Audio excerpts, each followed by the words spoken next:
Joining us now for the breakdown presented by NOLA Lending is Saints legend, Saints Hall of Famer. He needs no introduction, Pierre Thomas. Pierre, how you doing today? I'm good. Thanks for having me. Of course, happy to have you on. A Chicago native as your New Orleans Saints get set to take on the Chicago Bears. First question, obvious question. Who are you going to be rooting for? Yeah, you guys put me in a tough spot at that point. I'm from Chicago, like you said, born and raised, grew up watching the Bears, and, went on to play in the NFL, but not for the home team, but for New Orleans, and went out and won a Super Bowl. So to be honest with you, I'm going to have to lean towards the Saints, of course, because first I got paid from them, and also we won a Super Bowl. So, Saints all day, but I still got a love for my Bears. Listen, whoever signs the checks, right? You pay taxes to Chicago. They take your money. The Saints paid you. So, exactly. But in week 8, Pierre, obviously a different team, different Bears team, different Saints team. You had Drew Brees, who was a little banged up. He hadn't gone on IR yet. Nick Foles was the quarterback for the Bears, now Mitch Trubisky. And that game went into overtime and came down to the wire with a field goal from Will Lutz. What is the biggest difference in this wild card game for the Saints and for the Bears? Well, it's like you said, that was week 8, kind of in the middle of the season. Guys a little banged up, but now, they're a lot more banged up. Towards the end of the season, this is when you got to grind. This is when you got to fight. You got to fix all the bumps and bruises that you had, during the whole stretch of the season. And now it's time. It's game time. It's ready to put your hard hat on and ready to go out there to work because there's no coming back if you lose. So I know both teams knows that. And it understands that, and they're ready to fight, And at this point, just seeing both teams, just go out through the season. Of course, Saints, above achieved a lot more than the Bears have this season, and I see the Saints actually taking over at this one. I feel like they're comfortable. They got a good rhythm going. The Bears are still a little iffy, you know what I mean? And it saddens me to even say that because sometimes they make me upset, watching their games, but. They have been a little rocky this year, especially towards the end of the season. They finished 8-8, still played a, good record, but not probably where they wanted to be. Saints are, I believe, is it 13-3, I think, or I think this 12-4. 12. Yeah. Okay.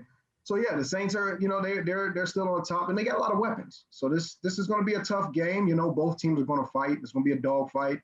And like you said, the first game they played during the season, it was a close game. It went into overtime, and then the field goal was the results. But the change of quarterback, hopefully Trubinsky, we'll see about Trubinsky, see if he steps up. He's been having a few good games towards the end of the season. They had a tough loss against Green Bay, but who knows? They know that this could be the end of their season, and they don't want to stop that. So they're gonna come full throttle with the Saints, and we know how the Saints are. The defense is doing a great job this season of controlling the offense teams and slowing the run game down because they're going to definitely need that with the Bears run game if Montgomery is healthy and playing.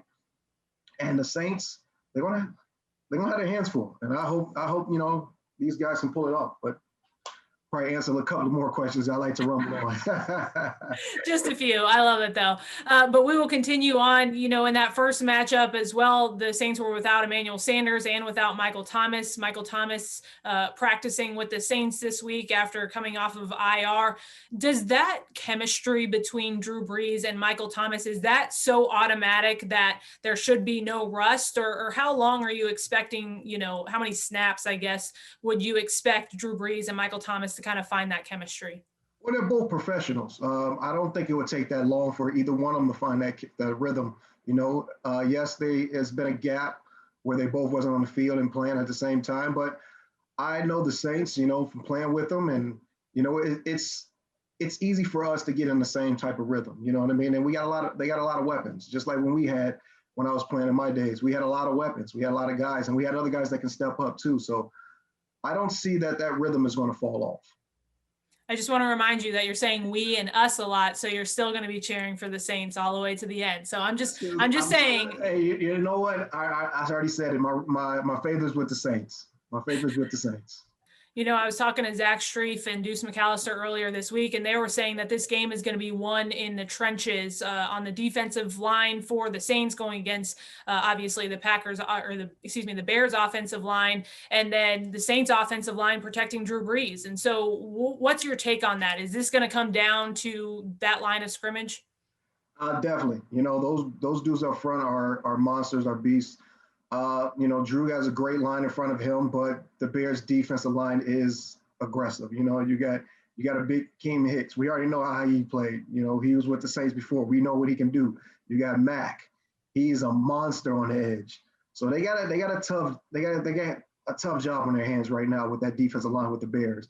And the same thing with the Bears. You know, you got Cam Jordan, who's explosive off the edge. You know, one of the best DNs out in the league at this time. And you got a lot of guys up front that can, you know, put a lot of pressure on the quarterback. So it's going to be a lot of work going up front, and it's going to see who's going to win the battle. I think that's going to probably tilt to who's going to win the actual game. Well, Pierre, you've given us a lot of nuggets here and there. Pretty much your entire conversation has been keys to the game. But if you could can compact it a little bit, 3 keys for a Saints victory over the Bears. Number 1, balance on running and passing. Number 2, I would say the chemistry, the talking will, you know, definitely have to play a part. You guys got to be on the same page, and just having fun is number 3. You know what I mean? That's the one thing. If you see those boys out there having a good time, flying around, having fun, getting excited, that's a different type of energy. You know what I mean? Knowing they don't have the fans like we used to, because, you know, we're in tough times at this point, but they still feel their presence, I believe. You know what I mean? I feel like they still feel the presence, and if they get excited, you know, that explodes it a little bit more. So I think those are the 3 key things that these guys need to focus on, and hopefully Sean will be a little bit more balanced, but we'll see. We know he loves to air it. We'll see, indeed. Well, Pierre, we appreciate you joining us for the breakdown presented by NOLA Lending. Thank you guys for having me.